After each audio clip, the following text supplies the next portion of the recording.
fellow heirs, and welcome back to Weekday Wind Down with the Word, where we are reading through the book of Numbers. And today we will be reading the 15th chapter of Numbers in the NLT version. This chapter includes laws concerning offerings, penalty for breaking the Sabbath, and tassels on clothing. So without further delay, let's start reading. Laws concerning offerings. Then the Lord told Moses, "Give the following instructions to the people of Israel. When you finally settle in the land I am giving you, you will offer special gifts as a pleasing aroma to the Lord. These gifts may take the form of a burnt offering, a sacrifice to fulfill a vow, a voluntary offering, or an offering at any of your annual festivals, and they may be taken from your herd of cattle or your flocks or sheep and goats. When you present these offerings, you must also give the Lord a grain offering of 2 quarts of choice flour mixed with 1 quart of olive oil. For each lamb offered as a burnt offering or a special sacrifice, you must also present 1 quart of wine as a liquid offering. If the sacrifice is a ram, give a grain offering of flour quarts of choice flour mixed with 1/3 of a gallon of olive oil, and give 1/3 of a gallon of wine as a liquid offering. This will be a pleasing aroma to the Lord. When you present a young bull as a burnt offering, or as a sacrifice to fulfill a vow, or as a peace offering to the Lord, you must also give a grain offering of 6 quarts of choice flour mixed with 2 quarts of olive oil, and give 2 quarts of wine as a liquid offering. This will be a special gift, a pleasing aroma to the Lord. Each sacrifice of a bull, ram, lamb, or young goat should be prepared in this way. Follow these instructions with each offering you present. All of your native-born Israelites must follow these instructions when you offer a special gift as a pleasing aroma to the Lord. And if any foreigner visit you or live among you and want to present a special gift as a pleasing aroma to the Lord, they must follow these same procedures. Native-born Israelites and foreigners are equal before the Lord and are subject to the same decrees.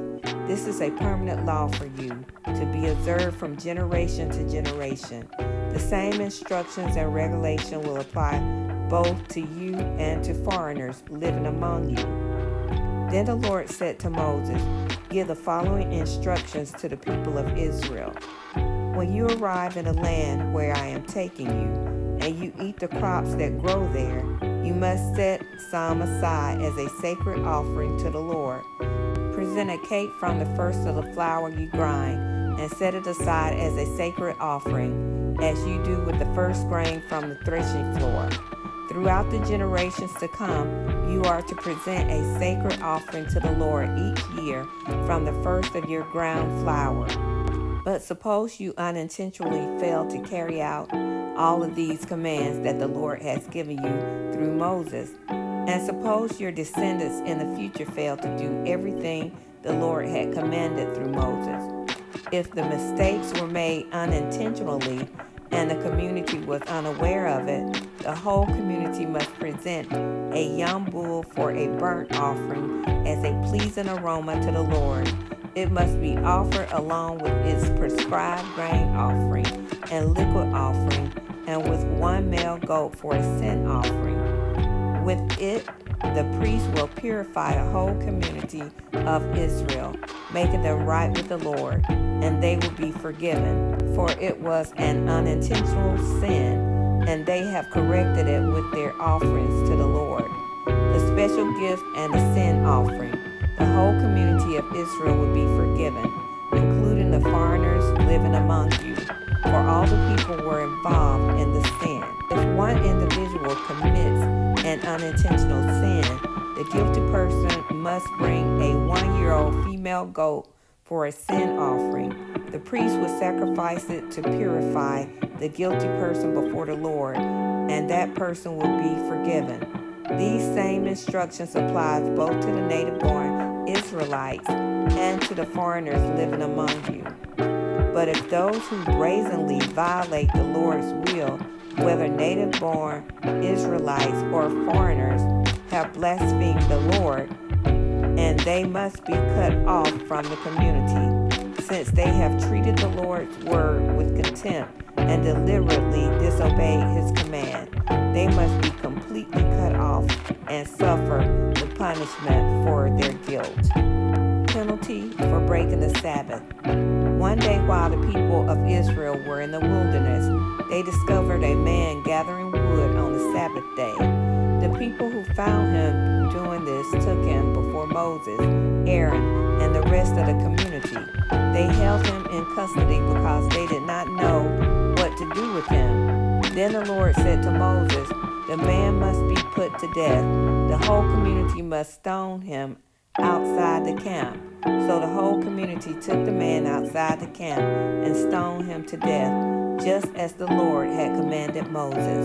Tassels on clothing. Then the Lord said to Moses, "Give the following instructions to the people of Israel. Throughout the generations to come, you must make tassels for the hems of your clothing and attach them with a blue cord. When you see the tassels, you will remember and obey all the commands of the Lord instead of following your own desires and defiling yourself as you are prone to do. The tassels will help you remember that you must obey all my commands and be holy to your God. I am the Lord your God who brought you out of the land of Egypt that I might be your God. I am the Lord your God." And that concludes the reading of Numbers in the 15th chapter in the NLT version. You know, I'm really glad that God gave them a way out when they unintentionally sinned. That's what I was thinking about when I read that part, because I was just wondering, what if you just made a mistake, and not, and forgot to do something. But the Lord, he gave them a way out, and I'm so glad that he did. And also, I was glad to see at the end how they were made to put tassels on their clothes so that would also remind them. So, our God is good, and he doesn't do anything intentionally to hurt us. So I know sometimes when people go through hard times and sometimes they lose family members or something, they turn it back on the Lord, and why did you let this happen, and then it's all the Lord's fault, and sometimes they turn their backs on the Lord, but he never does anything intentionally to hurt us. And so that's some of the things that was running through my mind as I was reading this chapter. But as usual, I want to know what you thought about this chapter.